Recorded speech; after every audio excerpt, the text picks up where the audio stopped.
الحمد لله نحمده ونستعينه ونستغفره ونعوذ بالله من شرور أنفسنا من يهد الله فلا مضل له ومن يضلله فلا هادي له ونشهد أن لا إله إلا الله وحده لا شريك له ونشهد أن محمدا عبده ورسوله أما بعد فأعوذ بالله من الشيطان الرجيم بسم الله الرحمن الرحيم إن الله وملائكته يصلون على النبي يا أيها الذين آمنوا صلوا عليه وسلموا تسليما اللهم صل على سيدنا ونبينا حبيبنا محمد اللهم صل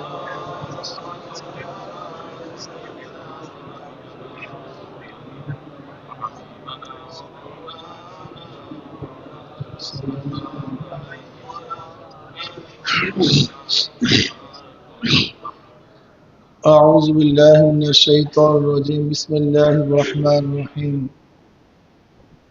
كتب عليكم الصيام كما كتب على الذين من قبلكم لعلكم تتقون صدق الله العلي العظيم আল্লাহ পাকের শুকর যে মওলাই করিম আপনাকে আমাকে এখন পর্যন্ত হায়াতে রেখে সুস্থ শরীরে সুন্দর এক পরিবেশে রোজা আদায়ের তৌফিক দান করছেন শুকরিয়া দান সবাই বলি আলহামদুলিল্লাহ কত মানুষের হায়াত শেষ হয়ে গেছে গিয়ে দেখেন আজকেও কত মানুষ দুনিয়া থেকে বিদায় হয়ে গেছে প্রতিদিন মানুষ মারা যায় প্রতিদিন এই বাংলাদেশেও গড়ে প্রতিদিন যেন কত মানুষ মারা যায় গড়ে বাংলাদেশে প্রতিদিন কত মানুষ যেন মারা যায় সংখ্যাটা আমার এখন খেয়ালে নেই এরকম প্রতিদিন মারা যায় এই জেলার মধ্যে মারা যায় ইউনিয়নের মধ্যে মারা যায় আল্লাহ পাক আপনাকে আমাকে হায়াতে রেখেছেন এই হায়াতের একমাত্র মালিক আল্লাহ এইটা আমাদেরকে খুব ভালো মতো বুঝতে হবে এই হায়াতের একচ্ছত্র অধিপতি আল্লাহ এখানে কারোর কোনো হাত নাই কোনো বিজ্ঞানী ডাক্তার জ্ঞানী কারোর কোনো হাত নাই আল্লাহ পাক যতক্ষণ পর্যন্ত হায়াত রেখেছেন ততক্ষণ পর্যন্ত আমরা থাকবো হায়াত নেই আমরা কেউ থাকবো না বাকি কাজটা হলো হায়াতকে কিভাবে কাজে লাগাইতেছি এটা হলো দেখার বিষয় এটা সবচেয়ে মারাত্মক দেখার বিষয় হায়াতকে আমরা কিভাবে কাজে লাগাইতেছি এই হায়াতকে যে যেভাবে কাজে লাগাবে সে ব্যক্তি সেইভাবে দামি হবে আমি কথাটা বুঝতে পারছি ভাই এই হায়াতকে যে যেভাবে কাজে লাগাবে কেউ বেহুদা গান গুজাব মদ আড্ডা জুয়া 24টা ঘন্টা তারা গুনার মধ্যে লিপ্ত এরকম একদল লোক আছে না ভাই তাদের হায়াতটা আসলে হায়াতটাই বেকার প্রতিদিন না বাংলাদেশে গড়ে 25-2600 লোক প্রতিদিন বাংলাদেশে মারা যায় এই বাংলাদেশে প্রতিদিন মারা যায় 25-2600 লোক যাই হোক এর জন্য হায়াতটাকে কাজে লাগাতে হবে হায়াতটাকে কিভাবে কাজে লাগাতে পারে এই হায়াতটাকে যে যেভাবে কাজে লাগাবেন সে সেভাবে দামি হবেন যদি আমরা হায়াতটাকে ভালো কাজে লাগাতে পারি আমরা দামি হব আর হায়াত যদি ভালো কাজে লাগাতে না পারি আমরা ধ্বংস হয়ে যাব ওয়াল আসর ইন্নাল ইনসানা লাফি খুসর এর জন্য আল্লাহ পাক রব্বুল আলামিন আসরের কসম খেয়েছেন আসর সময়ের কসম আকাসামতুল আসরা ইমাম শাফি রাহমাতুল্লাহ আলাইহি ফরমান সূরা আসর এমন এক সূরা যা নিয়ে গবেষণা করলে এটাই যথেষ্ট একটা মানুষের জিন্দেগিতে চলার জন্য যাহা কিছুর প্রয়োজন সব সূরা আসরের মধ্যে আছে সাহাবীদের মধ্যে এমন দুজন সাহাবী ছিলেন যারা একে অপরকে সূরা আসর তেলাওয়াত করে শোনাবার আগ পর্যন্ত পৃথক হতেন না তারা প্রতিদিন একে অপরকে সূরা আসর শুনাইতেন। সূরা আসর ছোট্ট একটা সূরা, কিন্তু এর মধ্যে একটা মানুষের জিন্দেগি সব কিছু দেয়া আছে। এখানে প্রথমে আল্লাহ পাক আসর সময়ের কসম খেয়েছেন, ওয়াল আসর তাকাসসামতুল আসরা, আমি সময়ের কসম খেয়ে বলতেছি। কারণটা কি আল্লাহ পাক সময়ের কসম খাইছেন কেন? সময়ের গুরুত্ব বুঝাবার জন্য। আসলে এই বয়ান তো আমি করি, আসলে দেখছি আমার মধ্যে সময়ের গুরুত্ব। সময়কে যে যত মূল্যায়ন করতে পারবে সে তত দামি হবে। সময়ের মূল্যায়ন, সময়ের গুরুত্ব, এর জন্য তাসাউফের ভাষা আছে ওয়াক্তুস সাইফ। তাসাউফের অনেকগুলি ভাষা আছে, এর মধ্যে একটা ভাষা কি ভাই? ওয়াক্তুস সাইফ, সময়ের তরবারি। মানে যেরকম তরবারি যে ব্যক্তি পরিচালনা করে, সে যদি তরবারি ব্যবহার করতে পারে তাহলে তরবারি উপকার করে। আর যে ব্যক্তি ব্যবহার করে সে যদি তরবারি ব্যবহার করতে না জানে তাহলে তরবারি তাকেই ক্ষতি করে। কি ভাই ঠিক না? এক ব্যক্তি চাক্কু চালাতে পারে না, যদি চালাতে পারে তাহলে উপকার করবে, সবকিছু কাটতে পারবে। কিন্তু চাক্কু যদি চালাতে না জানে সে নিজের হাতে কেটে ফেলবে। তো অক্তুস সাইফ তাসাউফের একটা উত্তম পরিভাষা, সময়ের তরবারি। অর্থাৎ একজন সালেক, একজন আবেদ, একজন আল্লাহর রাস্তায় যে চলে, সে সব সময় সময়কে কাজে লাগায়। এখন আমার কোন সময়, আমি এখন কি কাজ করব, এই সময়কে কোন কাজে লাগাবো। সালেক যদি সময়কে কাজে লাগাতে না পারে সে এই রাস্তার পথিক হতে পারে না। বুঝাতে পারি নাকি?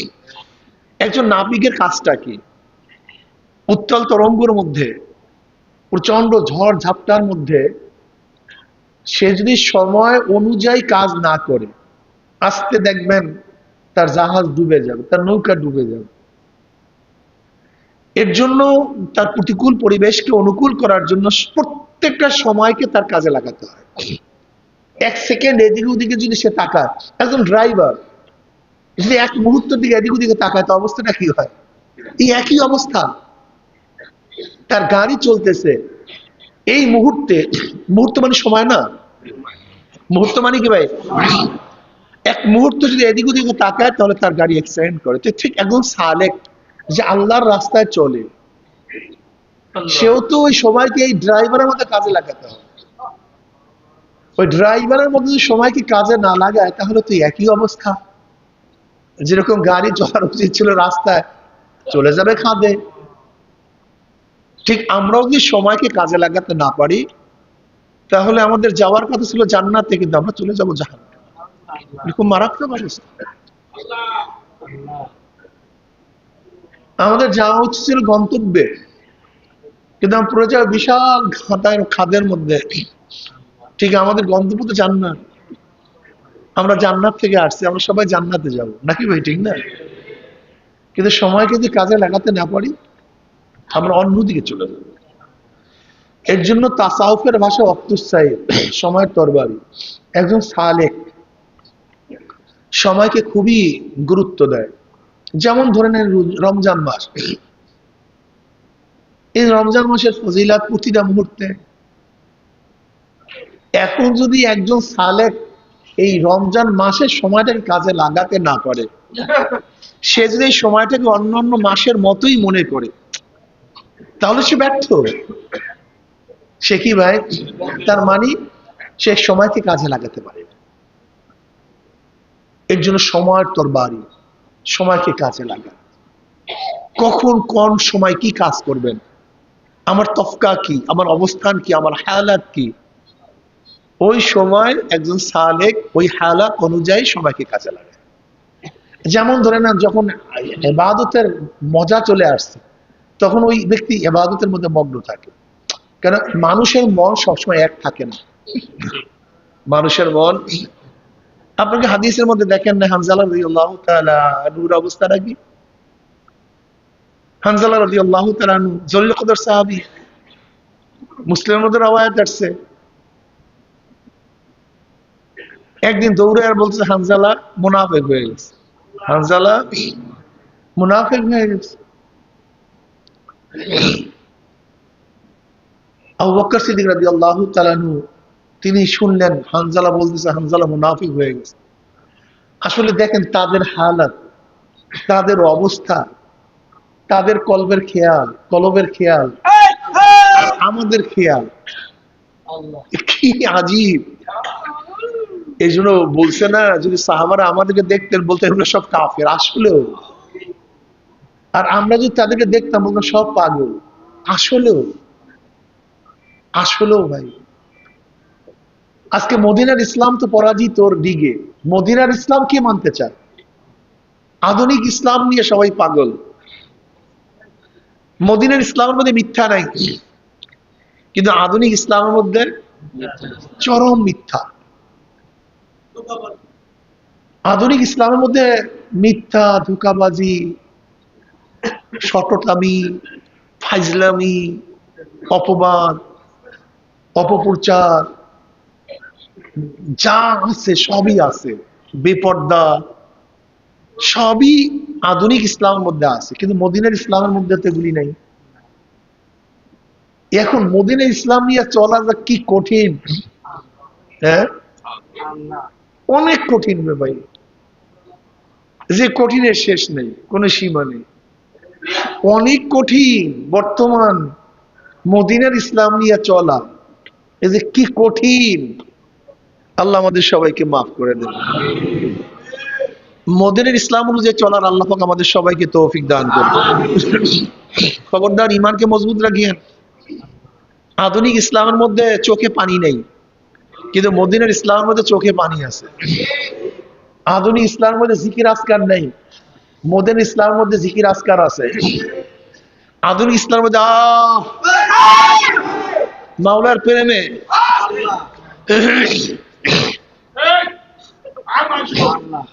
এই অন্তরস্থ থেকে জ্বালা নাই, কিন্তু মদিনা ইসলামের মধ্যে জ্বালা আছে।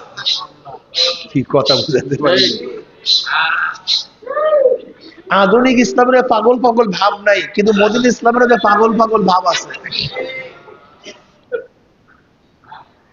আধুনিক ইসলামের তাওয়াজু নাই, কিন্তু মদিনা ইসলামের মধ্যে তাওয়াজু আছে। আধুনিক ইসলামের মধ্যে মোহাব্বত নাই, কিন্তু মদিনা ইসলামের মধ্যে মোহাব্বত আছে। আধুনিক ইসলাম আর মদিনার ইসলাম ভিন্ন জিনিস। আধুনিক ইসলামের মধ্যে মাওলার ভয় নাই, কিন্তু মদিনার ইসলামের মধ্যে মাওলার ভয় আছে।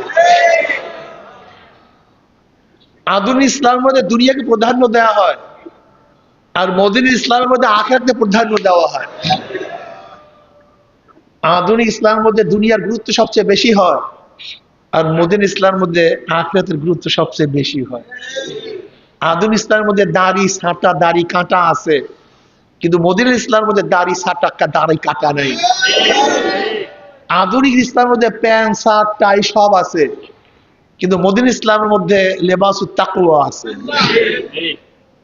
আধুনিক ইসলামের মধ্যে বেপর্দা মহিলাদের ইফতার আছে, মিছিল মিটিং আছে, কিন্তু মদিনা ইসলামের মধ্যে বেপর্দা মহিলাদেরকে মিছিলও নাই, মিটিংও নাই, ইফতারিও নাই।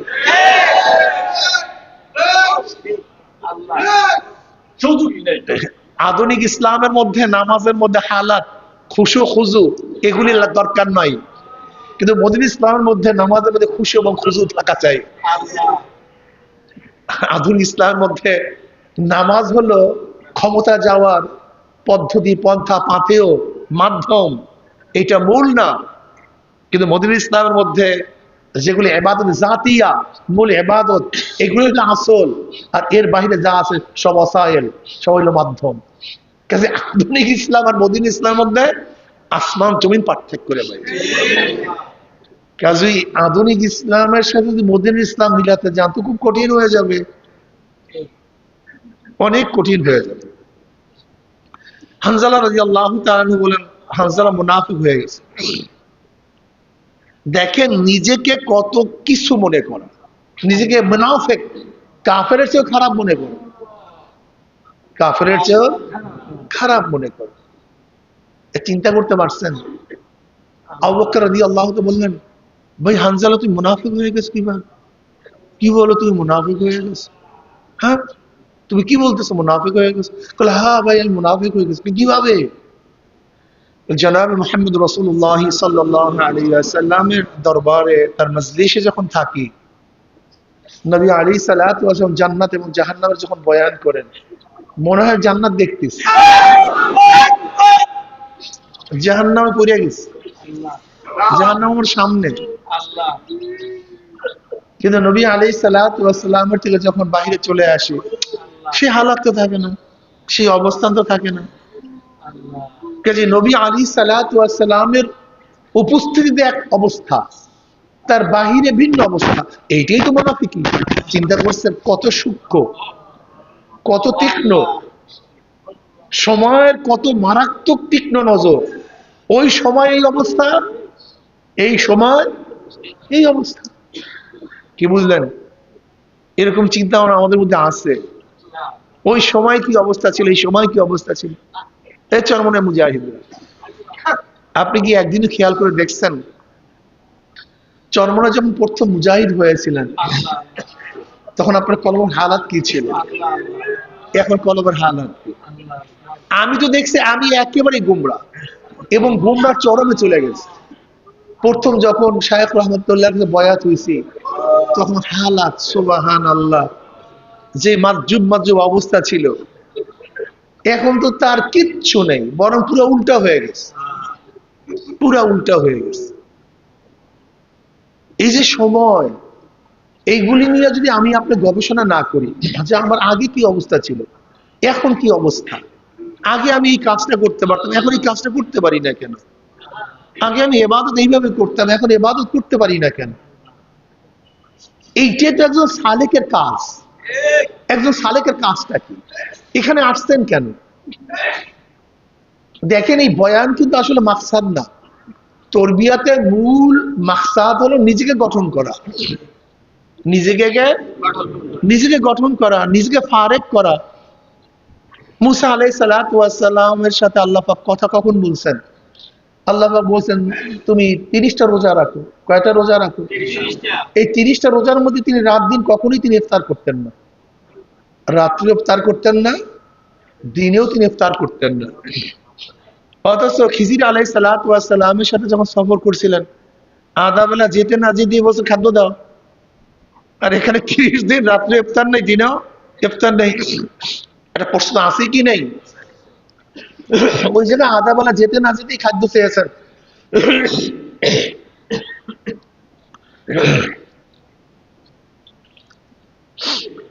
আর এখানে 30 দিন ইফতার না করার পর তার মধ্যে ক্ষুধা আসে নাই, পানিও পান করেন রাত্র দিন।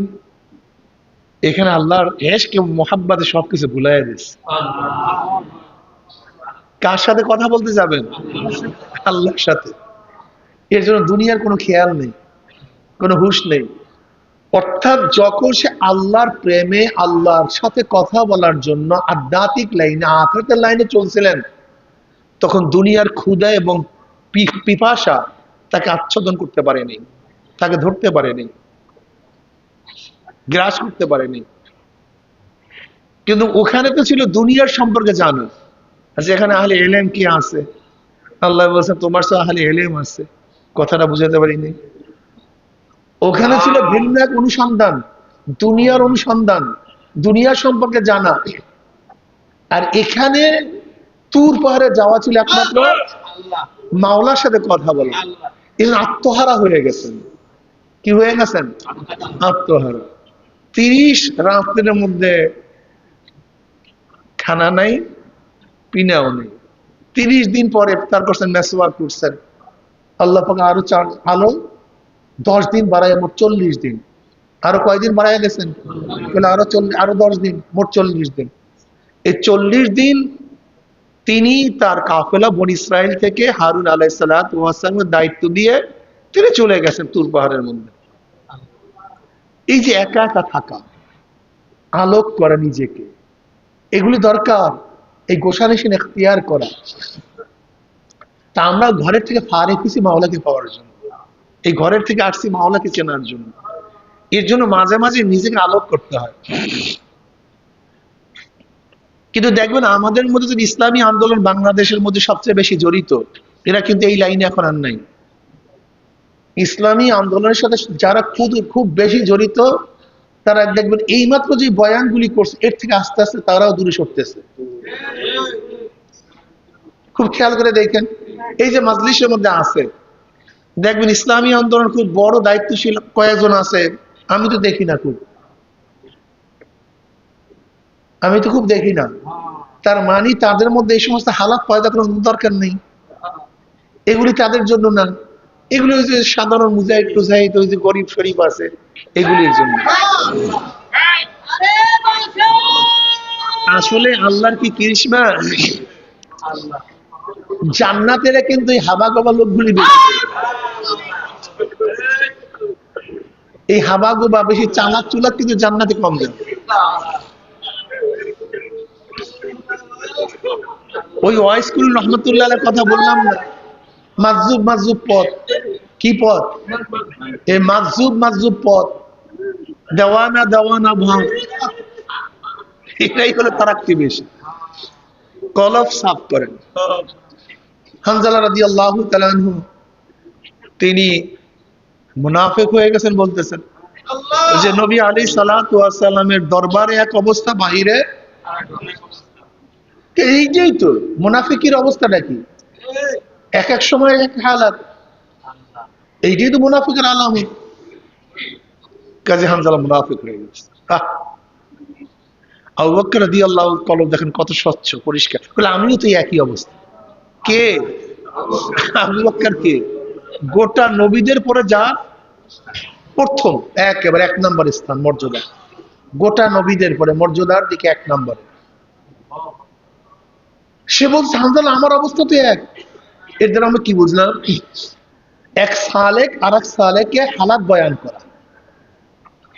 যদি এক সালেক আর এক সালেকের কাছে হালাত বয়ান না করে, সালেক যদি শায়েখের কাছে হালাত বয়ান না করে, তাহলে অবস্থা বুঝতে পারে না। এই জন্য আপুসের মধ্যে, নিজেদের মধ্যে মাঝে মাঝে নিজেকে নিয়ে আলোচনা করা। আমরা তো খালি আলোচনা করি দুনিয়ার ব্যাপারে, আশেক এবং সালেকের কাজ হলো, ভাই কি অবস্থা, কি তোমার কি হালাত, কি ভাই অবস্থাটা খুব খারাপ, ভাই এ তো পারতেছি না। এই যে নিজেদের মধ্যে আপুসের মধ্যে মোজাকারার মাধ্যমে নিজেদের মধ্যে কি হবে? উৎসাহ পয়দা হবে, আমলি উৎসাহ পয়দা হবে। এইটা আমাদের মধ্যে করা উচিত। একজন কারার ভুল ধরা দেওয়া উচিত, ভাই তুমি এই কাজটা করতেছো কেন? কিন্তু আমরা করি শত্রুতা বশবর্তী হয়ে, এই শত্রুতা উদ্ধার করার জন্য, মানুষকে খারাপ প্রচার করার জন্য। আসলে উচিত কি, এক ভাই তো আর এক ভাইয়ের দোষকে গোপন করা, এটা হলো মুমিনের খাসলা, মুমিনের চরিত্র। কিন্তু আমরা কি করি? আমরা আমার মুমিন ভাইয়ের খারাপ বদ আখলাক গুলি সবাইকে ছড়িয়ে দিই, এটা উদ্দেশ্য না। হাদিসের মধ্যে আসছে, বুখারীর মধ্যে রওয়ায়াত আসছে, যে ব্যক্তি দুনিয়ার মধ্যে তার মুমিন ভাইয়ের, মুসলমান ভাইয়ের দোষ ত্রুটি গোপন করবে, আল্লাহ পাক রব্বুল আলামিন কিয়ামতের ময়দানে তার সমস্ত গুনাহগুলি গোপন করে দিবেন, তার দোষ ত্রুটিকে আল্লাহ পাক গোপন করে দেবেন। আল্লাহ, মান সাতারান নাস সাতারাল্লাহু ইয়াউমাল কিয়ামাহ, যে মানুষের দোষ ত্রুটি, অন্য রওয়ায়াতে মান সাতারাল মুসলিমুন, যে মুসলিমান, মান সাতার মুসলিমান সাতারাল্লাহু ইয়াউমাল কিয়ামাহ, যে ব্যক্তি মুসলমানদের দোষ ত্রুটি গোপন করবে, আল্লাহ পাক রব্বুল আলামিন কিয়ামতের ময়দানে তার সমস্ত দোষ ত্রুটিকে গোপন করে দিবে। কিন্তু আমরা দোষ ত্রুটিকে গোপন করি না, বরং দোষ ত্রুটি প্রকাশ করি। এর জন্য আমাদের উচিত দোষ ত্রুটিকে অবশ্যই গোপন করা, আবার নিজেদের মধ্যে হালাতকে চর্চা করা। কি ভাই তোমার সবকের অবস্থা নাকি, সবক আদায় করো কিভাবে, কি তাসির হইতেছে, এইভাবে নিজেদের মধ্যে। আবার দেখা যায় আমাদের মধ্যে অনেকে নিজেরা আবার দরবেশ সাজে, নিজেরা শায়েখ সাজে। এরকম শুনছি যে এক মুজাহিদ আর এক মুজাহিদের থেকে সবক নেয়, নাউজুবিল্লাহ মিন যালিক। এটা খুব ক্ষতিকর, এটা খুব ক্ষতিকর। হালাত ব্যক্ত করবে শায়েখদের কাছে, যেই হালাতের মাধ্যমে সবক পরিবর্তন হবে, সেই হালাতের কথা বলছে। কারণ এক সবক থেকে আর এক সবকে যাওয়ার জন্য হালাত ব্যক্ত করতে হয়, তাসির, আমার এই সবকে কি তাসির হয়েছে। এরপরে শায়েখ আপনার সবক পরিবর্তন করবে, কিন্তু আপনি যদি আবার আরেকজন আপনার সাথীকে সাথীর সাথে মুজাকারা হবে, কিন্তু সবক পরিবর্তনের জরিয়া বানায় দিয়েন না। আমি কথাটা বুঝাতে পারছি, পার্থক্য বুঝাতে পারছি? যেমন হানজালা রাদিয়াল্লাহু তাআলা আবু বকর রাদিয়াল্লাহু তাআলাকে নিজে সংশোধন করেন নেই, বরং নবী আলাইহিস সালাতু ওয়াস সালাম নিয়ে গেছে, চলো আমরা নবীর কাছে যাই। আমরা কার কাছে যাই?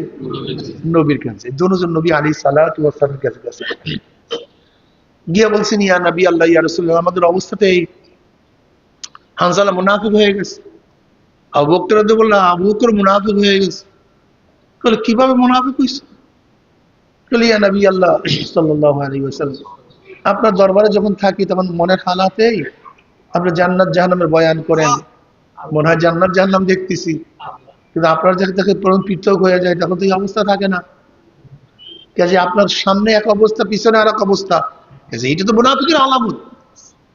নবী আলাইহিস সালাতু বললেন, হানজালা এইটা মুনাফিকের আলামত। হানজালা রে, আমার কাছে থাকলে, আমার মজলিসে থাকলে তোমাদের যে অবস্থা হয়, যে এই অবস্থা সব সময় থাকতো, তাহলে বিছানায়, রাস্তায় ফেরেশতারা তোমাদের সাথে মুসাফা করত।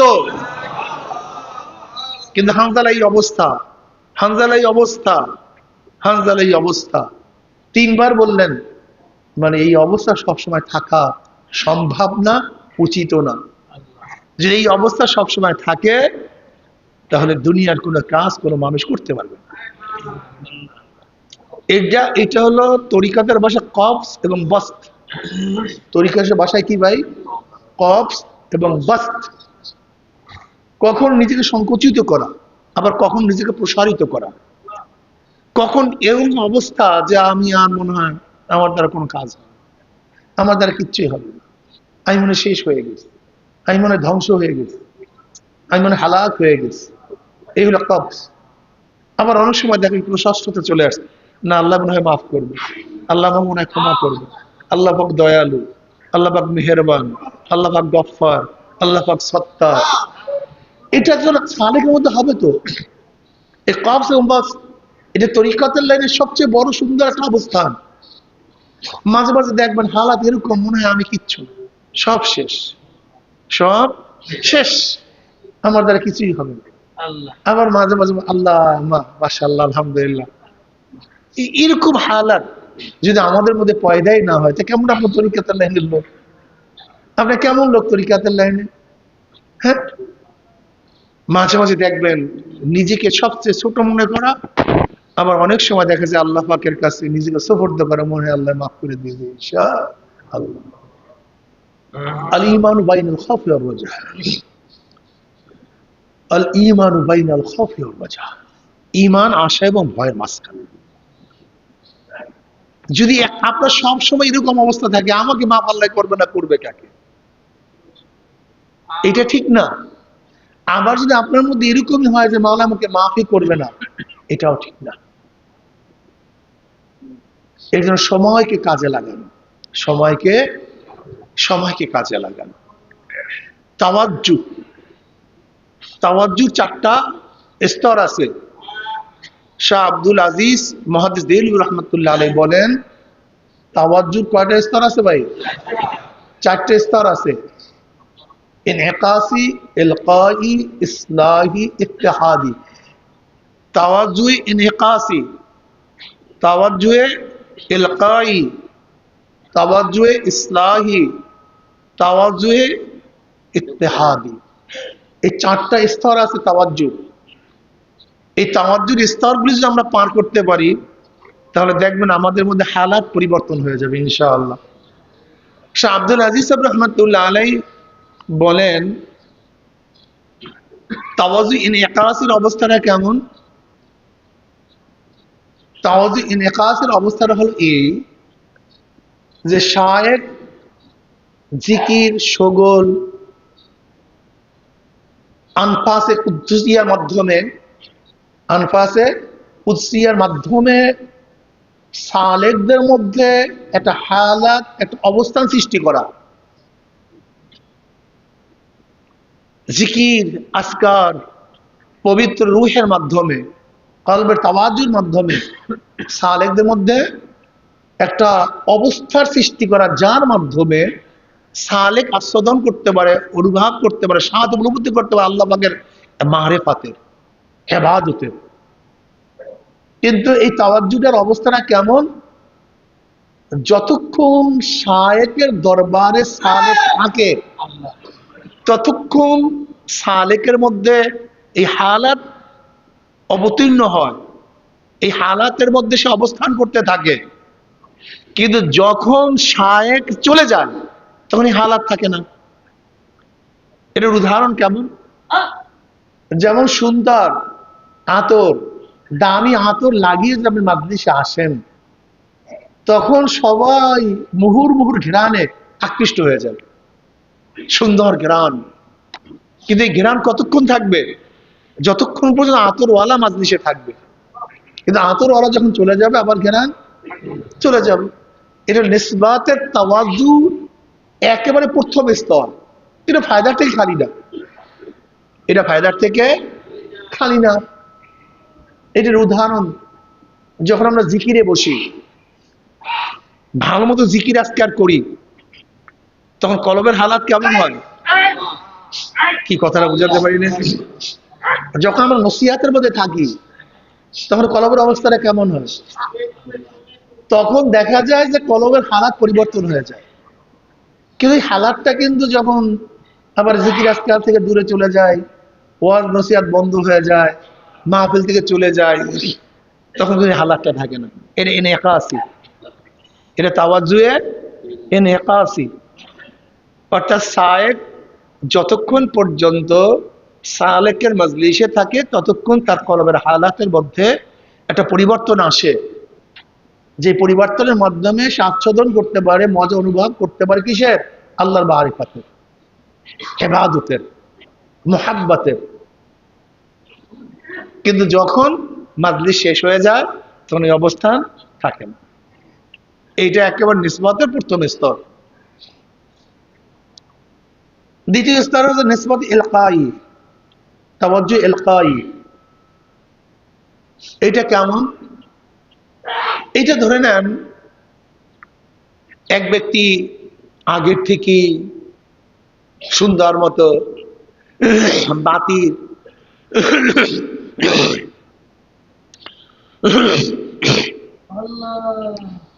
একটা ল্যাম্পের কপির নাসা, তৈল সব কিছু সুন্দর মতো জোগাড় করছে,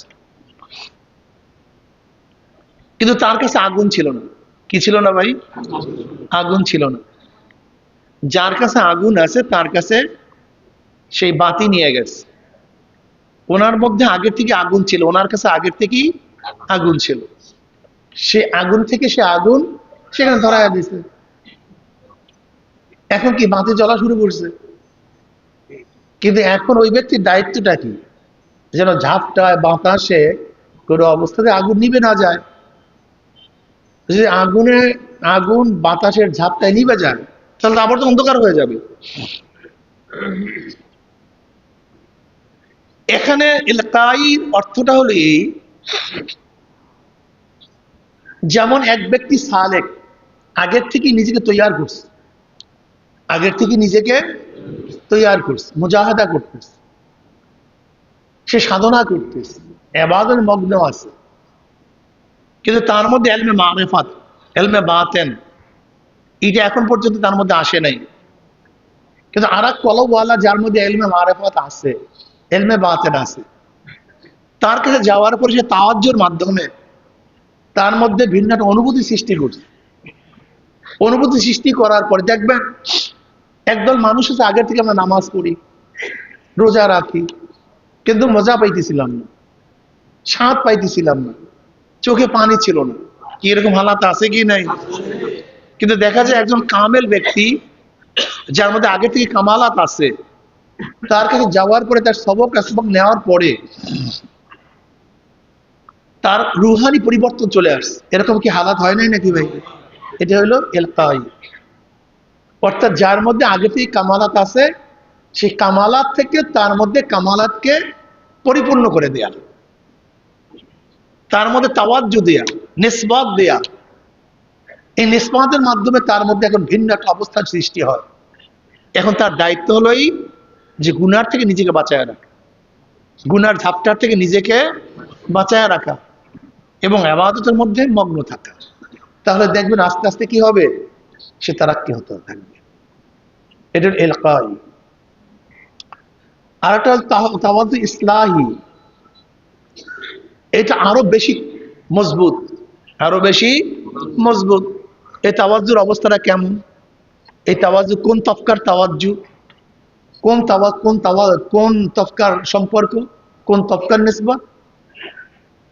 যেমন এক ব্যক্তি কুয়া খনন করছে। কি খনন করছে? কুয়া খনন করছে। এখন কুয়া খনন করার পরে সে কুয়ায় পানি নেই, কুয়ার মধ্যে কি নাই? পানি নেই। সে কি করছে? নদীর সাথে একটা ড্রেন করে দিস, লাইন করে দিস। এখন অবস্থাটা কি বলেন তো? সব সময় কুয়ার মধ্যে পানি আসতে থাকবে, সব সময় কুয়ার মধ্যে পানি আসতে থাকবে। এখন ওই ব্যক্তি কুয়ালার দায়িত্বটা কি? বসেন, কুয়ালার দায়িত্বটা কি? বসেন, কুয়ালার দায়িত্বটা কি? যেন ড্রেনের মধ্যে কোনো অবস্থাতে বড় চাকা না পড়ে, পাথর না পড়ে। সামান্য খড়কুটা কিন্তু আটকাতে পারবে, সে পানি তোড়ে সব ভেসে চলে যাবে। কিন্তু খবরদার তার মধ্যে যদি পুরো চাকা না আসে, বড় পাথর না পড়ে। যদি পাথর পড়ে তাহলে পানি লাইন বন্ধ হয়ে যাবে। কথা ঠিক না? ঠিক তদ্রুপ এক ব্যক্তি আগের থেকে, এই যে আমাদের অনেকে মনে করি, আমরা অনেকেই মনে করি যে অমুকের কাছে যাওয়ার পরই এক মুহূর্তের মধ্যে তাকে একেবারে অনেক উপরের তফকায় নিয়ে গেছে। এরকম আমরা অনেকে মনে করি না? অনেকের সময় দেখা যায় কিতাবের মধ্যে আমরা দেখি যে শায়েখের কাছে যাওয়ার পরে শায়েখ এক মুহূর্তের মধ্যে তাকে একেবারে তরিকাতের অনেক উঁচা পর্যায়ে পৌঁছায় দিছে। আমরা কিতাবের মধ্যে অনেক সময় আমরা দেখি। এর জন্য আমাদের অনেকে, আবার চক্ষু খেলেন আপনি, এর জন্য আমাদের অনেকের মধ্যে এইটা কয়, আমাদের মধ্যে বলি যে হুজুর অমুকের কাছে যাওয়ার পরে অমুকে যেরকম একেবারে এক মুহূর্তের মধ্যে তাকে উপরের তপকে পুষাইয়া দিয়েছে, আপনিও সেইভাবে উপরের তপকে পুষাইয়া দেন, এরকম করে দেন। এরকম কিন্তু অনেকের মধ্যে ধারণা আছে। এইটার জবাব হাজী ইমদাদুল্লাহ মওয়াজি মক্কি রহমতের চোখ খুব চমৎকার ভাবে দিচ্ছেন। হাজী ইমদাদুল্লাহ মওয়াজি মক্কি রহমতুল্লাহ চমৎকার ভাবে দিচ্ছেন। বলে দেখো, তোমরা অনেকেই ভাবো যে শায়েকের কাছে যাওয়ার সাথে সাথে শায়েক এক মুহূর্তের মধ্যে তাকে কাল আলা দরজা পৌঁছাইয়া দিচ্ছে। ব্যাপারটা এরকম না। ব্যাপারটা হলো এরকম, ওই ব্যক্তির মধ্যে আগের থেকে যোগ্যতা ছিল, আগের মধ্যেই সে জিকির, আজকার, মুরাকাবা, মুশাহাদা তো আগের থেকেই করতেছিল, ইবাদতে তো মগ্ন ছিল, কিন্তু কোনো এক জায়গায় সংযুক্ত ছিল না, কোন এক জায়গায় সংযোগ ছিল না। সে তার সবকিছু আগের থেকে জোগাড় করে রাখছে, কিন্তু যে ব্যক্তি সংযুক্ত করতে পারে সেটা খালি জোড়া দিয়ে দিচ্ছে, সাথে সাথে বাতি জ্বলছে। কিন্তু আমাদের অনেকের মধ্যে ধারণা হুজুর একসাথে একেবারে সবকিছু করে, এইটা না। আসলে কেউ কাউকে চাপ দিয়ে কিছু করতে পারে না। অর্থাৎ যতটুকু ত্রুটি আছে, এটা আমি সামনে বলবো, একটু পরে বলতেছি। যেমন নবী আলাইহিস সালাতু ওয়াস সালামকে জিবরাইল আলাইহিস সালাতু ওয়াস সালাম ফাখাযানি ফাগাত্তানি ফারসালানি, তিনি ধরছেন, জোরে চাপ মারছেন, হাত্তা হাত্তা বালাগা মিনাল জুহদ, এমনকি জমনের কষ্ট পড়ছে তার মধ্যে। এখানে জিবরাইল আলাইহিস সালাতু ওয়াস সালাম তার মধ্যে নতুন কিছু সৃষ্টি করেন নাই, কোন যোগ্যতা সৃষ্টি করেন নাই, বরং নবী আলাইহিস সালাতু ওয়াস সালামের মধ্যে যোগ্যতা ছিল, প্রকাশ করেছেন। নবী আলাইহিস সালাতু ওয়াস সালামের মধ্যে যোগ্যতা ছিল, সেটা শুধু প্রকাশ করছেন। উদাহরণ কেমন? এক ব্যক্তি আগে থেকে সুন্দর, অনেক ভালো চেহারা, কিন্তু কোনোদিন সে আয়না দেখেনি। তার চেহারা অনেক সুন্দর, অনেক আকর্ষণীয়, কিন্তু কোনোদিন আয়না দেখেনি। হঠাৎ সে আয়না দেখছে, আল্লাহ আমি এত সুন্দর, আচ্ছা বলেন তো, আয়না কি তার চেহারার সৌন্দর্য বর্ধিত করছে না প্রকাশ করছে? সেটা আগের দিকেই সুন্দর। এখানে আয়নার কাজ হল প্রকাশ করা। আয়নার কাজ তার মধ্যে সৌন্দর্য বর্ধিত করে না। আয়নার কাজটা কি ভাই? নাকি বর্ধিত করা। ঠিক তদ্রূপ অনেক সময় দেখা যায় তার মধ্যে যোগ্যতা আছে, প্রকাশ হয়নি, শায়েখের কাছে যাওয়ার পরে সে প্রকাশ করে। কি কথা ঠিক না? শায়েখের কাছে যাওয়ার পরে কি হয়ে যায় ভাই? এটা প্রকাশ হয়ে যায়। তাই ঠিক তদ্রূপ একজনে আগের থেকে মুজাহাদা করে, মুশাহাদা করে, সে মোরাকাবা করে, সাধনা করে, কিন্তু তার মধ্যে একটু জয়েন্ট না থাকার কারণে, যেমন ধরে নেন একটা অঙ্কওয়ালা সবসময় অঙ্ক করতেছে, করতে করতে করতে করতে একেবারে ঘটনা মেলি না কেন, একের শেষ পর্যন্ত অঙ্কটা করছে কি? ছাত্র। চেষ্টা করছে কি? কিন্তু মিলাইতে, কিন্তু যার মধ্যে জ্ঞান আছে এই এরকম 1 সেকেন্ডের মধ্যে মিলাই দিচ্ছে, বাস এতটুকু। তার মানে এই নয় যে প্রথম থেকেই একেবারে সে একেবারে সব করে বলে স্থান। ওই তার মধ্যে যতটুকু ত্রুটি আছে ত্রুটি দূর করছে, অঙ্ক মিলে গেছে। আমি কথাটা বুঝাতে পারি। এক ব্যক্তি দরজা খোলার জন্য আগেই সাধনা করতেছে, কিন্তু একটু পদ্ধতি তার জানা ছিল না। যে ব্যক্তির পদ্ধতি জানা ছিল সে বলছে ভাই এইভাবে না এইভাবে শেষ। সেটা বুঝাতে পারছি? এই জন্য আপনারা ভাবিয়েন না যে হুজুর আপনারা চাপ দিয়ে সব উঠে গেছেন। এত করে কথা বলার উদ্দেশ্য হলো সাধনা আপনাকে করতে হবে, প্রত্যেকে সাধনা করতে হবে। সাধকের কাজ হলো সাধনা করা। যেখানে একটু ত্রুটি থাকবে সেই একটু করে দাও। আরে ভাই বসেন।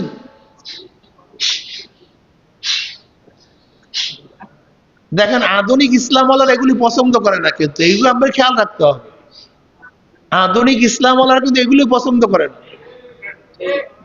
আধুনিক ইসলামগুলো এগুলি নিয়ে কিন্তু তারা মারাত্মক টোল করে, টিটকারি করে। অথচ সাহাবাদের মধ্যে হালাত ছিল, বুখারীর মধ্যে রওয়ায়াত আসছে। ভাই আপনারা এই দেখেন, আধুনিক ইসলামের মধ্যে তো চলতে হবে, মধ্যে চলতে হবে, গ্রহণ করা যাবে না মধ্যে। চুপ করেন। আধুনিক ইসলামের অবস্থা খুবই খারাপ। বর্তমান জমানায় আধুনিক ইসলাম মানুষ গ্রহণ করতেছে, আর আধুনিক ইসলাম গ্রহণ করা মানে কিয়ামতের আলামত। আগেই বলছে একদিন সবই ধ্বংস হয়ে যাবে। আসমা বিনতে আবু বকর রাদিয়াল্লাহু আনহুমার থেকে রওয়ায়াত আসছে, নবী আলী, ভাই মাইক একটু কমায় দাও হালকা, এতটুকু তো বুঝতে হয় যে কোন কোন করে। আসমা বিনতে আবু বকর রাদিয়াল্লাহু আনহুমার থেকে রওয়ায়াত আসছে যে নবী আলাইহিস সালাতু ওয়াস সালাম দাঁড়ালেন, তিনি কবরের বয়ান করা শুরু করলেন। কিসের বয়ান ভাই? দাজ্জাল মুসলিমুনা দাজ্জাতান, দাজ্জাল মুসলিমুনা দাজ্জাতান, দাদ জিম, দাজ্জাল মুসলিমুনা দাজ্জাতান। বুখারীর মধ্যে রওয়ায়াত আছে। সাহাবাদের মধ্যে এমন হালাত, এরকম হায়বাত, এরকম চিল্লাচিল্লি শুরু হয়ে গেছে। নাসাইর রওয়ায়াতের মধ্যে আসছে, রাবি বলেন যে চিল্লাচিল্লির কারণে নবী আলাইহিস সালাতু ওয়াস সালাম যে বয়ান করতেছিলেন সেই বয়ান শুনতে পাইতেছিলাম না। কিসের কারণে?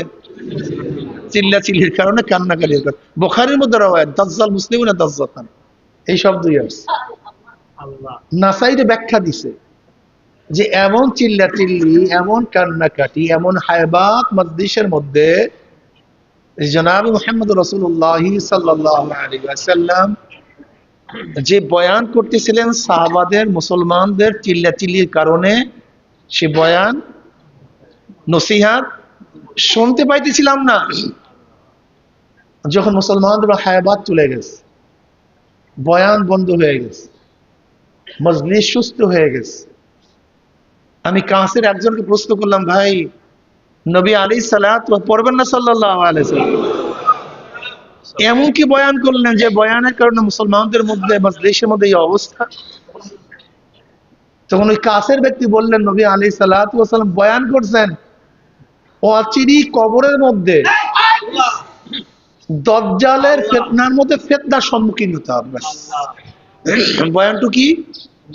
অচিরি কবরের মধ্যে দজ্জালের ফিতনার মধ্যে কি হতে হবে? ফিতনার সম্মুখীন হতে হবে, শুধু এই বয়ান। এর মধ্যে সাহাবাদের চিল্লা চিল্লি, কান্না কাটি, হায়ভাত শুরু হয়ে গেছে। আধুনিক ইসলামের মধ্যে এটা হাস্যরস্যের ব্যাপার। আধুনিক ইসলামের মধ্যে কি ভাই, দেখো কি করে, এটা হাস্যরস্যের ব্যাপার। এটা টোলের সুন্দর একটা পদ্ধতি, কিন্তু এইটাই হলো আধুনিক ইসলাম না, এটা হলো মদিনার ইসলাম। মদিনার ইসলামের মধ্যে বয়ানের সময় চিল্লাচিল্লি ছিল, কান্নাকাটি ছিল। আর আধুনিক ইসলামের মধ্যে বয়ানের মধ্যে কান্নাকাটি থাকে না, হাসি কক কক কক কক করে হাসতে থাকে।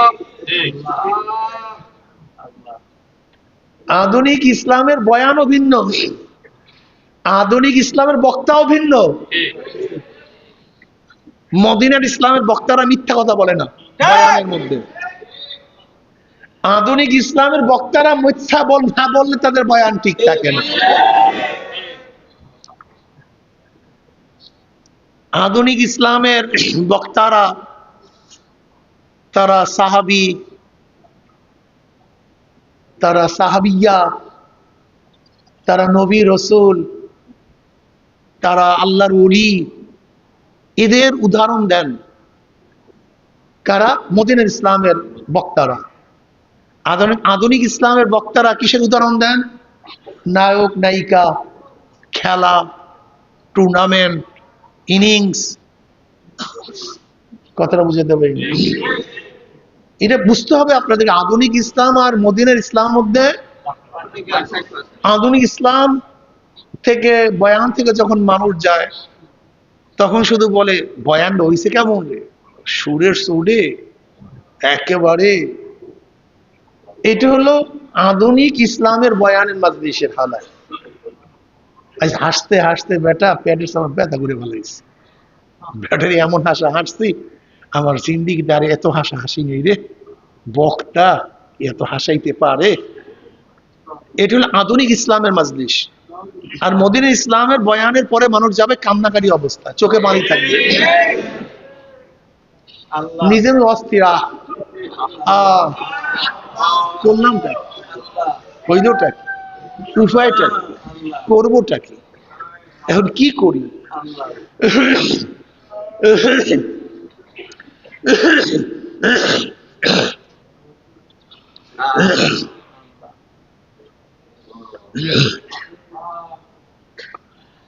মদিনা ইসলাম থেকে যখন মানুষ বের হবে, কলবের মধ্যে শুধু কাঁপাকাঁপি শুরু হবে, কলবের মধ্যে ভাঙ্গে চুরমার হয়ে যাবে। কি ভাই আমার কথা তো মিলতেছে না নাকি ভাই? মিলে বর্তমান সাথে ভাই অনেক কঠিন মশালা আছে তো। আমাদের মুজাহিদরা অনেক এখন দেখা যায় হুজুর এগুলি এই এখন এই কান্নাকাটির জান্নাত জাহান্নামের বয়ান এই এখন আর মানুষ পছন্দ করে না। আসলেও নাউজুবিল্লাহ, আসলেও তো এগুলি আস্তে আস্তে পছন্দ করবে না তো, এগুলি ফালতু মনে করবে, এগুলি ভেজাল মনে করবে, এগুলি প্রগতির বাধা মনে করবে, এগুলি উন্নতির বাধা মনে করবে। এগুলিকে মানুষ বলবে এগুলো ফালতু, এগুলি চলে না, এগুলি মানা যায় না। অনেক কঠিন ভাই মাসালা। ওই যে হানজালা রাদিয়াল্লাহু অবস্থা বললাম না, যে নবী আলাইহিস সালাত দরবারে যখন থাকতাম বয়ান শোনার পরে কি দেখতাম না, কথা ভুলে গেছেন, জান্নাত। এখন জান্নাত জাহান্নামের বয়ান কোন ওলামায় দেখবেন, বড় বড় নাম করা যত আলেম চরমনের তরিকার বাহিরে সাধারণত আপনি দেখবেন না তা 50টা বয়ানের মধ্যে জান্নাত জাহান্নামের বয়ান আছে।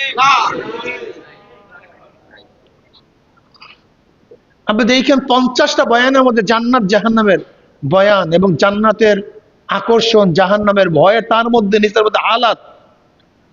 আমি তো সহজে দেখি না, তা কোরআন কি বয়ান করছে? কোরআন তো খালি পৃষ্ঠায় পৃষ্ঠায় জান্নাত জাহান্নাম, পৃষ্ঠায় পৃষ্ঠায় জান্নাত জাহান্নাম, পৃষ্ঠায় পৃষ্ঠায়। বুঝি না কিছু, আমরা কি বুঝলাম বুঝি না। আবু বকর রাদিয়াল্লাহু তাআলা আনহু বা সাহাবারা বিভিন্ন রওয়ায়াতের মধ্যে আসছে, কদ শিফতা ইয়া রাসূলুল্লাহ, কদ শিফতা ইয়া রাসূলুল্লাহ, ইয়া নবী আল্লাহ, আপনি অল্প বসে পাইকে গেছেন কেন, বুড়ো হয়ে গেছেন কেন? আপনি অল্প বসে কেন, আপনাকে কিসে বুড়া করে দিন, বুড়ো হয়ে গেছেন, দাড়ি পাকছে কেন? ইয়া নবী আল্লাহ, আমরা দেখতেছি আপনি বুড়া হয়ে গেছেন, কদ শিফতা ইয়া রাসূলুল্লাহ। নবী আলাইহিস সালাম কি বললেন? শাইয়াবাতনি সূরাতুল ওয়াকিয়া ওয়া আখাতুহা, সূরা ওয়াকিয়া এবং এই ধরনের সূরা, সূরা আম্মা ইয়াসালুন, সূরা ওয়াকিয়া, সূরা কিয়ামা, অর্থাৎ এই ধরনের সূরার মধ্যে যেইভাবে কিয়ামতের বয়ান আছে, কিয়ামতের বয়ান করছে, দেখেন শেষের পারাগুলি সবই তো কিয়ামতের বয়ান। শেষের পারা সবই তো কিয়ামতের বয়ান, সবই কিয়ামতের বয়ান, জাহান্নামের বয়ান, সবই আখিরাতের বয়ান। অথচ এখন আমাদের মধ্যে জান্নাত জাহান্নামের বয়ান করলে পীর মুরিদি, অথচ কোরআনের পাড়ায় পাড়া, শুধু পৃষ্ঠায় পৃষ্ঠায় শেষের পারাগুলি কিয়ামতের বয়ান। আল্লাহ আম্মা ইয়াতাসালুনা আনিন নাবিয়িল আযীম আল্লাযী হুম ফীহি মুখতালিফুন কাল্লা সায়ালামুনা সুম্মা কাল্লা সায়ালামুন আল কারিয়াতু মাল কারিয়া ওয়া মা আদরাকা মাল কারিয়া। শুরুটাই কিয়ামতের বয়ান। ইযা যুলজিলাতিল আরদু জিলজালাহা ওয়া আখরাজাতিল আরদু আথকালাহা ওয়াল লাইলি ইযা ইয়াগশা ওয়াস সামাই ওয়া মা বানাহা ওয়াল আরদি ওয়া মা তুহাহা। মানে ব্যাপারটা হইছে এখন আমাদের মধ্যে এই জান্নাত জাহান্নামের বয়ান, এই কিয়ামতের মানজার, রাত্র ধ্বংস হয়ে যাওয়া, দিন ধ্বংস হয়ে যাওয়া, আসমান ধ্বংস হয়ে যাওয়া, পাহাড় পর্বত উড়ে যাওয়া, এই সমস্ত বয়ান এখন আর আমাদের কাছে ভালো লাগে না, মনেও চায় না, কিন্তু এলমি বয়ান না। এর জন্য এখন আমাদের অবস্থা, আধুনিক ইসলামের দিকে আমরা সবাই আস্তে আস্তে আমরা ঝুঁকে পড়তেছি। আধুনিক ইসলামের দিকে, আধুনিক ইসলামের দিকে আমরা আসতে, আধুনিক ইসলাম আস্তে আস্তে কি হবে? গালেব হবে। আর মদিনা ইসলাম আস্তে আস্তে কি হবে? মাগলুব হবে। এরকম করতে করতে দেখবেন একদিনে যাই দেখেন সৌদি আরবের অবস্থা নাই। সৌদি আরবের জেলে যখন আমি ছিলাম, একদল লোক আমাকে বলে আমি নাকি চুরি কইরা তারপর সৌদি জেলে গেছি। আল্লাহ ওদের সবাইকে মাফ করে দেন। আস্তাগফিরুল্লাহ। যাই হোক, সৌদি জেলে কেন গেছিলাম তা তো জানেন। আমার বিরুদ্ধে 11টা মিথ্যা অপবাদ দিয়েছিল। যখন সৌদি সরকার এটা জানতে পেরেছে তখন তো দেখছেন সৌদির মেহমান এখানে আসছে, আমাদের কি সম্পর্ক হয়েছে, কিন্তু এটা মিথ্যা একদল লোক ছড়ায়। আল্লাহ আমাদের সবাইকে মাফ করে দেন। আমি সৌদি জেলে গিয়ে বুঝতে পারছি কিয়ামত একেবারে কাছাকাছি চলে আসছে। কিয়ামত একেবারে কাছাকাছি চলে আসছে। সৌদিওয়ালাদের ইবাদতের যে অবস্থা, তাদের ইবাদতের মেজাজের যে অবস্থা, ইবাদতের প্রতি তাদের আগ্রহ যা দেখলাম, বুঝছি কারবার শেষ হয়ে গেছে। ওরা প্রথম কি করছে? সুন্নাতের উপর আকর্ষণ উঠাইয়া দিচ্ছে, এই মহাব্বতের উপর আকর্ষণ উঠাইয়া দিচ্ছে, জান্নাত জাহান্নামের বয়ান থেকে মানুষকে দূরে সরাইছে, মুত্তাকি আলেমদেরকে সব অ্যারেস্ট করে ফেলছে, ওদের 5টা গোলামদেরকে আলেম হিসাবে নিযুক্ত করছে। এরকম করতে আস্তে আস্তে মহাব্বত থেকে দূরে করছে, মহাব্বত আস্তে আস্তে, অর্থাৎ ইবাদতটাকে একটা আধুনিকতা বানায় ফেলেছে। আধুনিকতা যখন দেখছে ইবাদতটা আধুনিকতা, এর মধ্যে কোনো আকর্ষণ তাদের মধ্যে নাই, তখন এই বুঝি কারবার শেষ। কেন মানুষ ধর্ম পালন করে মহাব্বত আবেগে। যেই ধর্মের পেছনে আবেগ মহাব্বত থাকে না, ওটা ধর্ম কোনোদিন কেউ পালন করতে পারে না, কেউ পারবে না কোনোদিন। এটা যে ধর্মই হোক না কেন, ধর্ম পালনের পিছনে আবেগ থাকতে হবে, মহাব্বত থাকতে হবে। এই আবেগ এবং মহাব্বত যেই ধর্মের পিছনে থাকবে না, সে ধর্ম দুনিয়ার কেউ কোনোদিন পালন করবে না। এই জন্য ওদের মূল টার্গেট হলো প্রথম মোহাব্বত এবং আবেগের উপরে কি করা, হস্তক্ষেপ করা। প্রথম গোটা সৌদির মধ্যে দেখবেন ওদের মধ্যে আবেগও নাই, সেই মহাব্বতও নেই, কেউর মধ্যে নাই তা না, কারোর মধ্যে নাই তা না। সংখ্যা আস্তে আস্তে, এই যে দেখেন এখন সৌদির মধ্যে যা করতেছে সৌদি সরকার, আপনি বিশ্বাস করতে পারবেন না। আমরা যখন প্রথম গেছি সৌদিতে 2006-এ, এরপরে যে গেলাম, এই মাত্র 2006-এর পরে যা গিয়ে দেখলাম, এটাই তো আমি নিজেই পাগল হয়ে গেছি। যে দেখা গেলে বুঝতেই পারবেন না সৌদিতে আসছে। মদিনার মধ্যে এখন অহরহ বিপর্দা মহিলারা, অহরহ, আস্তে আস্তে আস্তে আস্তে আস্তে আস্তে আস্তে আস্তে আস্তে একদিনে তো সবকিছু ধ্বংস হয় না ভাই। ইসলাম কি এই পর্যন্ত একদিনে আসছে? বিদায় কি একদিনে হবে? আস্তে আস্তে আবেগের জায়গা, মোহাব্বতের জায়গা থেকে আমাদেরকে এখন এই দুনিয়ার ইসলামকে দুনিয়ার সাথে একটা জড়াইয়া ফেলাই দিচ্ছে। এই দুনিয়ার সাথে যদি ইসলামকে জড়াইয়া ফেলাই, তখন ইসলাম আর থাকবে না। কেন মানুষের মধ্যে দুনিয়ার আকর্ষণ অনেক বেশি, কোটি গুণ বেশি। যেমন আমার কথাই তো বলি, আমার মধ্যে সবচেয়ে বেশি, আমার মধ্যে গুনার স্প্রিয়া সবচেয়ে বেশি। এর থেকে ফিরা খুব কঠিন না সহজ? আরো যদি এর মধ্যে এমনি নাসুন্না পুরি আরো পাইছি ঢোলের বাড়ি, অবস্থাটা কি হয়?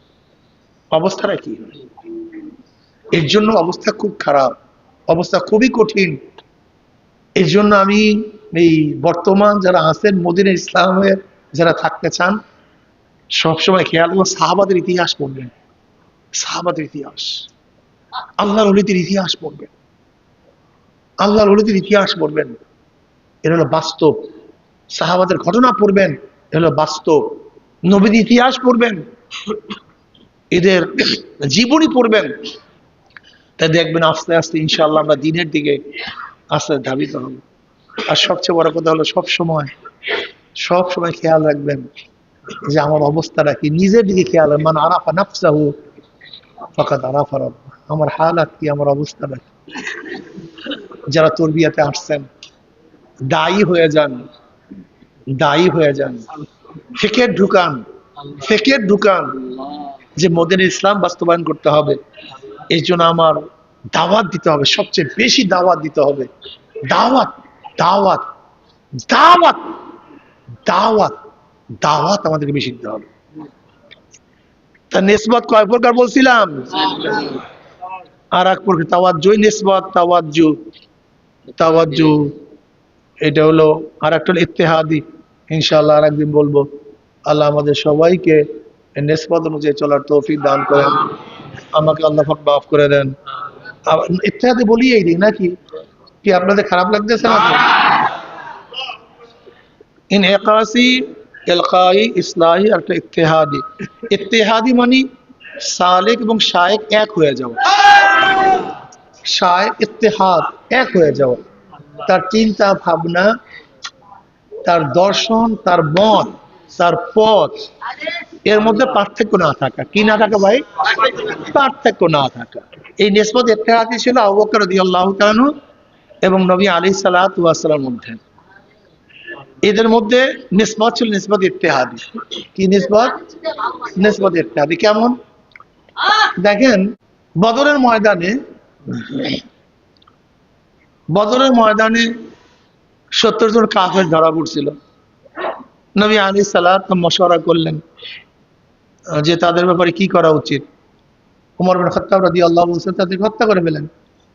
সাহাবারা বলছেন তাই। আবু বকর সিদ্দিক রাদিয়াল্লাহু তার কাছে ছিলেন না, নবী আলাইহিস সালাত কাছে ছিলেন না। সাহাবার প্রশ্ন আবু বকর রাদিয়াল্লাহু তাআলার কাছে যে তাদের ব্যাপারে কি ফয়সালা উচিত। আবু বকর রাদিয়াল্লাহু বললেন দিয়া দিয়ে ছেড়ে দেওয়া উচিত, মুক্তিপণ দিয়ে ছেড়ে দেওয়া উচিত। অথচ নবী আলাইহিস সালাতের মত এইটাই ছিল, কিন্তু কাছাকাছি ছিলেন না, কিন্তু তার মতের সাথে ইত্তেহাদ। এই একই হালাত হুদায়বিয়া সন্ধির সময় নবী আলাইহিস সালাতু ওয়াস সালাম সন্ধি করতে চাইছেন, কিন্তু সাহাবারা তার বিরুদ্ধে যুদ্ধ করতে চাইছেন। আবু বকর সিদ্দিক ভিন্ন খিমার মধ্যে ছিলেন। আবু বকর রাদিয়াল্লাহু তাআলার কাছে প্রশ্ন করা হয়েছে, আপনার মত কি? বললেন, আমরা তো যুদ্ধ করার জন্য আসিনি, হজ করার জন্য আসছি। আমরা যুদ্ধ করতে যাবো কেন? আমরা তাদের সাথে সন্ধি করে ফেলি।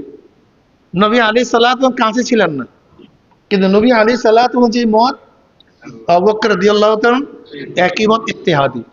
অর্থাৎ আবু বকর সিদ্দিক রাদিয়াল্লাহু তাআলা আনহুর মধ্যে নবী আলাইহিস সালাতু ওয়াস নিসবত মানে সম্পর্কটা ছিল ইত্তেহাদ, এক, ভিন্ন।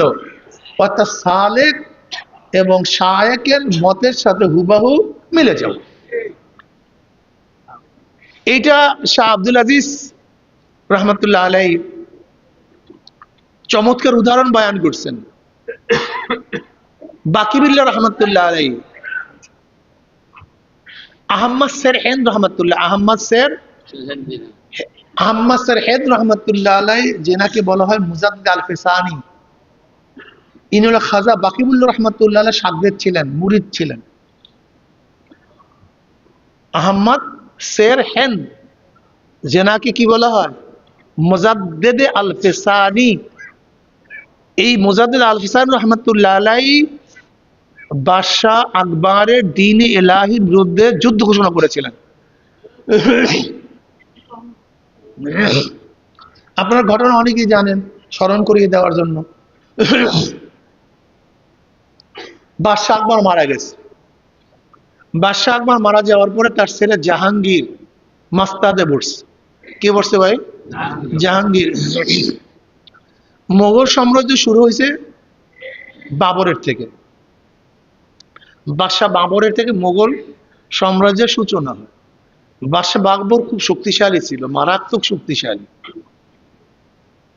দুইজন সেরকম পুরুষকে বগলজাত করিয়া সোজাসুজি পাহাড়ে উঠতে পারতো বাদশাহ বাবর, এত শক্তি ছিল তার। এরকম দুইজন মানুষকে এরকম বগলজাত করিয়া সরাসরি পাহাড়ে উঠিয়া যেত। বাদশাহ বাবরের যেই মানে স্থান, তার যে প্রসাদ, সেটা পাহাড়ের উপরে ছিল, অনেক উপরে। সেখানে আমরা গেছিলাম দেখার জন্য। বাদশাহ রাজসিংহাসন। বাদশাহ বাবর অনেক শক্তিশালী ছিল। সাধারণত বরফের পুকুরে সাঁতার কাটা স্বাভাবিক অভ্যাস ছিল। বরফের পুকুরে সাঁতার কাটা এটা তার স্বাভাবিক অভ্যাস ছিল। এখন বুঝেন তার তাকত কি অবস্থা বাদশাহ বাবরের। বাদশাহ বাবরের ছেলে হুমায়ুন, এই হুমায়ুনের ছেলে আকবর, আকবরের ছেলে জাহাঙ্গীর, জাহাঙ্গীরের ছেলে শাহজাহান, এই শাহজাহানের ছেলে আওরঙ্গজেব আলমগীর, না আওরঙ্গজীব, যাকে বলা হয় বাদশাহ আলমগীর, জিন্দা পীর আলমগীর রহমতুল্লাহ আলী। তাই 11 বছর বয়সেই তো বাদশাহ আকবর ক্ষমতায় বসছে। বেচারা এক জাহেল মানুষ ছিল। এই জাহালাতের কারণে বিভিন্ন ঋষি মনীষী পাদ্রীরা চারপাশে ভিড় জমাইছে এবং তার দ্বারা যা ইচ্ছে তাই করাইছে। এর মধ্যে এক বড় নামধারী আলেম ছিল, যে সবসময় বাদশার অনুকূলে ফতোয়া দিত, আবুল ফজল ফয়জি। আবুল ফজল ফয়জি। এই কম বখতকে আল্লাহ পাক অনেক এলেম দান করছে। এই কম বখতকে আল্লাহ পাক অনেক এলেম, দুনিয়ার প্রচুর এলেম দান করে, যা চিন্তা করতে পারবেন না। এই কম বখত নালায়েক বিনা নক্তার হরুফ দিয়ে কোরআনের তাফসীর লেখছে। আপনি বুঝেন কত মেধা এবং কত জ্ঞান। বিনা নক্তার হরুফ, যেমন আলিফ, বার নিচে নক্তা, তার উপরে নক্তা, সায়ের উপরে এই শব্দ ব্যবহার করে নাই। বা তা সা, জিম ব্যবহার করে না, হা ব্যবহার করছে। খ ব্যবহার করে নাই, ডাল ব্যবহার করছে। জাল ব্যবহার করে নাই, র ব্যবহার করছে। সিন ব্যবহার করছে, শিন ব্যবহার করে নাই। ত ব্যবহার করে, জ ব্যবহার করে নাই। এখন বোঝেন যে বিনা নক্তার হরুফের শব্দ দিয়ে যদি কোরআনের তফসির লাগে, তাহলে কি পরিমাণে এলেমের দরকার, কি পরিমাণে জানার দরকার। কম বখতকে আল্লাহ পাক এত এলেম দান করছে, এত জানা জানতো। এলেম ছিল কিন্তু তাকওয়া ছিল না, মওলার ভয় ছিল। এর জন্য নবী আলাইহিস সালাম কি বলছেন জানেন? আনা মিন গায়রিদ দাজ্জাল আখাফু আলাইকুম মিনাদ দাজ্জাল। ক্বালা মান হুয়া? ক্বালা উলামাউস সু। আহমদ, মুসনাদ আহমদ এর riwayat আছে। আও কামা ক্বালা নবী আলাইহিস সালাতু ওয়াস সালাম। নবী আলাইহিস সালাতু ওয়াস ফরমান, আমি তোমাদের ব্যাপারে একদল মানুষকে দাজ্জালের চেয়ে বেশি ভয়ঙ্কর মনে করি, বেশি ভয় করি। আনা মিন গায়রিদ দাজ্জাল আখাফু আলাইকুম মিনাদ দাজ্জাল। তোমাদের জন্য একদল মানুষকে দাজ্জালের ফিতনার চেয়ে বড় ভয়ঙ্কর মনে করি। ক্বালা মান হুয়া ইয়া রাসূলুল্লাহ? নবী আলাইহিস সালাতু বলেন, কে সে? বলে উলামাউস সু, এই বদকার, এই দুনিয়াদার আলেম, এ হলো দাজ্জালের চেয়ে মারাত্মক।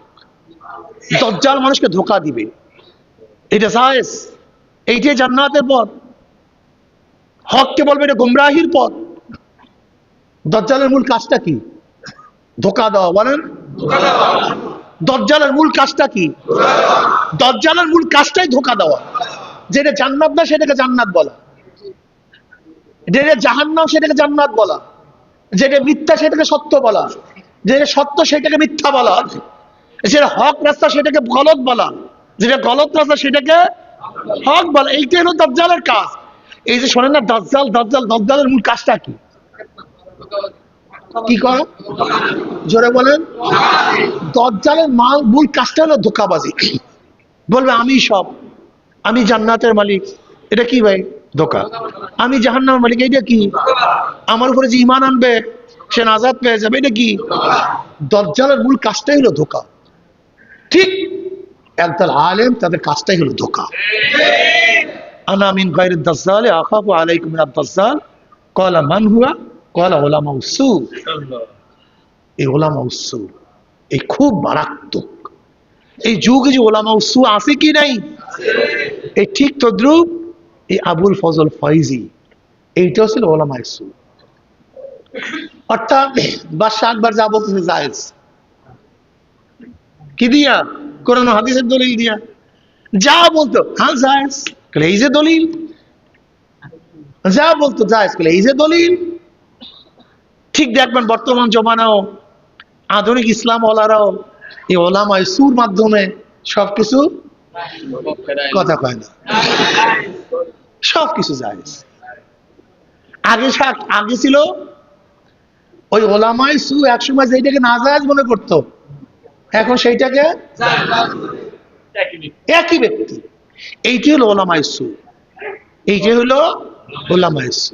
এদের সব সময় খেয়াল হলো দুনিয়া, দুনিয়ার চাকচিক্য, ফিতনা।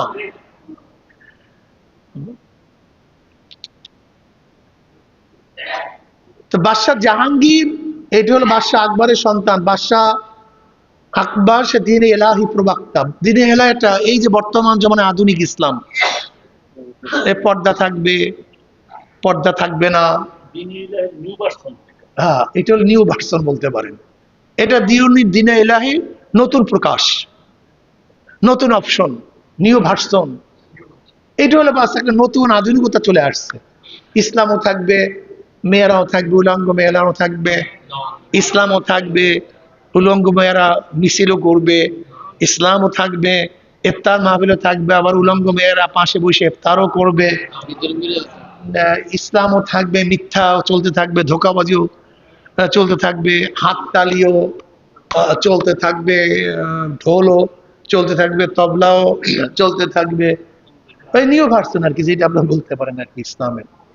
ঠিক এই একই কাজ করছে ওই দ্বীন ইলাহি। বাদশাহ আকবর মারা গেছে, বাদশাহ জাহাঙ্গীর তার প্রবক্তা ছিল। বাদশাহ জাহাঙ্গীর তার বাবির অনুসরণ করতেছিল। মোজাদ্দেদ আল-ফিসানি আহমদের যুদ্ধ করে থেকে অ্যারেস্ট করছে। কি করছে? অ্যারেস্ট করে ফেলাইছে। এই জন্য মোজাদ্দেদ আল-ফিসানি বলা হয়, মারাত্মক প্লেয়ার, অ্যারেস্ট করে ফেলাইছে। বাদশাহ জাহাঙ্গীরকে তিনি তওবা করাইছেন, তার কাছে বয়াত হয়েছে। কার কাছে? এই মোজাদ্দেদ আল-ফিসানি রাহমাতুল্লাহ আলাইহির কাছে কি বয়াত হয়েছে? এই বাদশাহ জাহাঙ্গীর বয়াত হয়েছে, তার ইত্তেবা অনুসরণ শুরু করছে। সাচ্চা মুসলমান হয়ে গেছে বাচ্চা জাহাঙ্গীর পরবর্তী, সাচ্চা মুসলমান, 1 নম্বর মুসলমান হয়ে গেছে। কিসের কারণে? সোহবাতের কারণে। কিসের কারণে ভাই? সোহবাত ছাড়া কিচ্ছু হয় না। সোহবাত আসল, সোহবাত দামি, সোহবাতের কোনো দামি নেই। যাই হোক, ওদিকে আমি যাবো না। সেই মোজাদ্দেদ আলফিসার রহমতুল্লাহ বয়াত গ্রহণ করছেন খাজা বাকিবুল্লাহ রহমতুল্লাহ আলীর কাছে। খাজা বাকিবুল্লাহ রহমতুল্লাহকে বয়াত গ্রহণ করছেন। এই বাকিবুল্লাহ রহমতুল্লাহ আলাই একজন সাগরেদ ছিল নান ভাই, তার নাম ছিল বাকিবুল্লাহ। তার নাম ছিল কি? বাকিবুল্লাহ। বাকিবুল্লাহ রহমতুল্লাহ আলাই, খাজা বাকিবুল্লাহ রহমতুল্লাহ আলাই, তিনি খুব মেহমান নামাজি করতেন। একদিন তার কাছে মেহমান আছে, কিন্তু তার কাছে মেহমানদারি করার মতো কোনো খাদ্য ছিল না, পরেশান।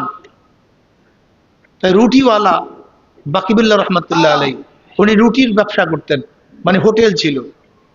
তিনি খাজা সাহেব রহমতুল্লাহ আলাই হালাত দেখে বুঝতে পারছেন হজরতের মেহমান আসছে, কিন্তু মনে হয় খাদ্য নেই। তিনি টুকরি ভইরা খানা টানা সবকিছু নিয়ে আসছে, টুকরি ভইরা নিয়ে আসছে। আসুদা মতো মেহমানরা খাইছে। বাকিবুল্লাহ রহমান খুব খুশি হয়ে গেছে। খুশি আর বলতেছেন, তুমি আমার কাছে কি চাও? বলে, আমি আপনার মতো হইতে চাই। বলে, এটা কোনো দামি হইল না, আমার মতো হইতে চাই। অন্য কিছু চাও? না, আমি আপনার মতো হইতে চাই। আবার বলছে, না এটা না, অন্য কিছু বলো। আমি আপনার মতো হইতে চাই। এরপরে খাজা বাকিবুল্লাহ রহমতুল্লাহ আলাই তার হুজরার মধ্যে নিলেন, সারা রাত তাওয়াজ্জু দিলেন। তাওয়াজ্জু দেওয়ার পরে ফজরের পরে যখন বের হয়ে আসছেন, দেখা যায় বাকিবুল্লাহ রহমতুল্লাহ আলাই এবং খাজা রহমতুল্লাহ হালাত পরে এক হয়ে গেছে, চেহারার মধ্যে এক হয়ে গেছে। কিন্তু পার্থক্য হলো এই, বাকিবুল্লাহ রহমতুল্লাহ আলাই সুস্থ ছিলেন, হুশে ছিলেন, কিন্তু নাম ভাই যে বাকিবুল্লাহ, তিনি হুশে ছিলেন না, মাজুব হয়ে গেছে। অর্থাৎ যে তাওয়াজ্জুটা আস্তে আস্তে দেওয়ার কথা ছিল, যে এটা একসাথে দেওয়ার কারণে সে সহ্য করতে পারেন না। এর জন্য তাওয়াজ্জু একসাথে দেওয়া ঠিক না। এর জন্য খেয়াল করে দেখছেন, সবক বাতাবার সময় সবসময় বলা হয়, যারা নিজের সবকে আছেন তার উপরে সবকের খেয়াল রাখবেন।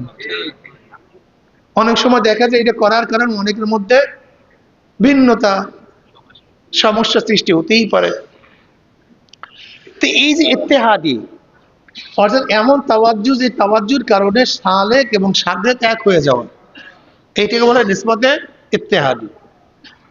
দেখবেন নিসবতে ইত্তেহাদি যাদের মধ্যে আছে, এই নিসবতে ইত্তেহাদি যাদের মধ্যে আছে, এরা দেখবেন শায়েখ যে ফয়সালা করে তাদের ইশকাল করেন,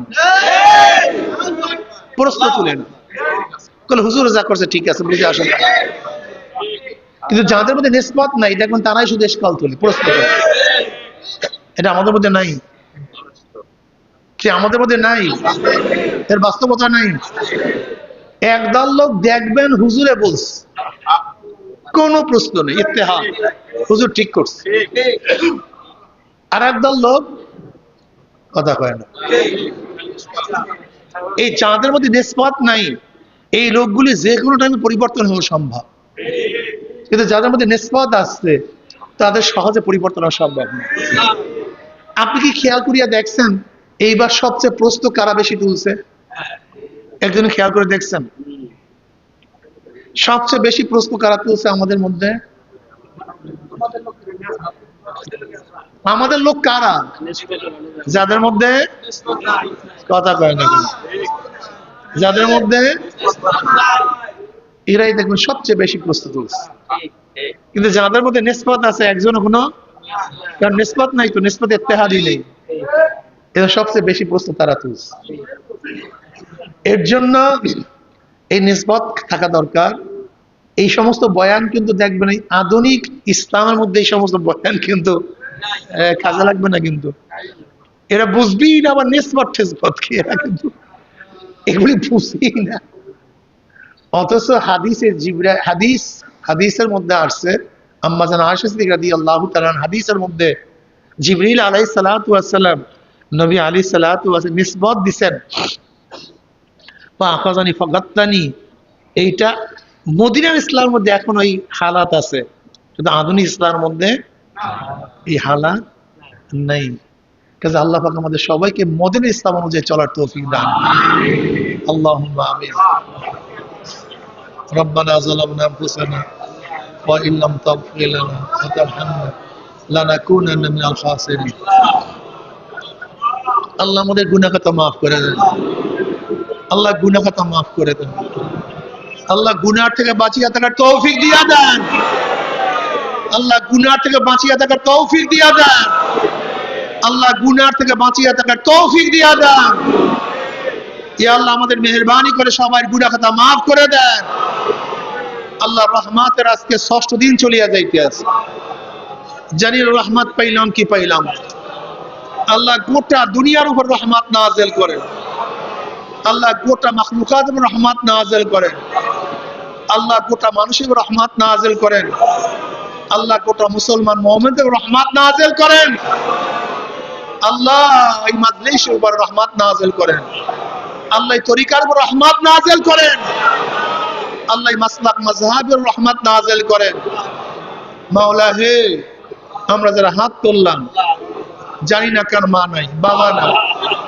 স্ত্রী নাই স্বামী নাই সন্তান নাই দাদা নাই দাদু নাই নানা নাই নানু নাই আল্লাহ যত মুমিন মুমিনাত মুজাহিদরা কবরে শুয়ে রয়েছে সবার কবর আযাবকে maaf করে দেন ইয়া আল্লাহ খাস করে আমাদের শায়খ মুর্শিদের কবরকে জান্নাতের বাগিচা বানায়া দেন মায়ের কবরকে জান্নাতের বাগিচা বানায়া দেন দাদা জানের কবরকে জান্নাতের বাগিচা বানায়া দেন আমাদের বংশের সমস্ত মুমিন মুত্তাকিনদের কবরকে জান্নাতের বাগিচা বানায়া দেন এই তরিকা সমস্ত মুজাহিদদের এই তরিকা সমস্ত মাশায়েখদের কবরকে জান্নাতের বাগিচা বানায়া দেন গোটা দুনিয়ার মুমিন মুত্তাকিনদের কবরকে জান্নাতের বাগিচা বানায়া দেন আমাদের আহলে আওলাদের খাস গোলাম বান্দী হিসেবে কবুল করেন রব্বির হামহুমা কামা রাব্বায়ানি সগীরা সুবহান রাব্বিকা রাব্বিল ইজ্জাতি আম্মা ইয়াসিফুন ওয়া সালামুন আলাল মুরসালিন আলহামদুলিল্লাহি রাব্বিল আলামিন